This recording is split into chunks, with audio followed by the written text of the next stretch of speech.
Lesson planner চ্যানেলে তোমাদেরকে স্বাগত জানাই। এখন আমরা দেখে নেব বায়ুর সঞ্চয় কার্য এবং বায়ু ও জলধারার কার্যের ফলে গঠিত ভূমিরূপগুলো থেকে কিছু শর্ট প্রশ্ন। প্রথমে আসি, বালিয়াড়ি শ্রেণীবিন্যাস করেছে ব্যাগনাম। বালিয়াড়ি আমরা দুটো ভাগে ভাগ করি, একটা তির্যক বালিয়াড়ি যার অপর নাম বারখান বালিয়াড়ি, অনুদৈর্ঘ্য বালিয়াড়ি যার অপর নাম হচ্ছে শিব বালিয়াড়ি। এই দুটো শিব বালিয়াড়ি একত্রে থাকলে মাঝখানের যে জায়গা তাকে বলা হচ্ছে বা করিডরকে বলা হয় গাছি।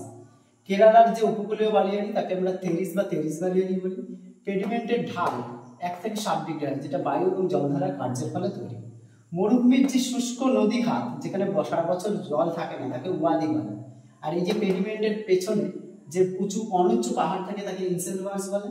এই যে বায়ু এবং জলধারার কার্যের ফলে যে প্লায়া তৈরি হয়, প্লায়া বিভিন্ন নামে পরিচিত। দক্ষিণ আমেরিকাকে প্লায়াতে স্যালিনা বলে, দক্ষিণ আফ্রিকা এবং অস্ট্রেলিয়াতে ক্যান বলে, আরবে একে শর্টস বা শবগা বলে। ঠিক আছে, এই হচ্ছে বায়ু এবং জলধারা এবং বায়ুর সঞ্চয় কার্যের ফলে গঠিত ভূমিরূপগুলোর একটা শর্ট কোশ্চেন রয়েছে। ঠিক আছে, থ্যাংক ইউ।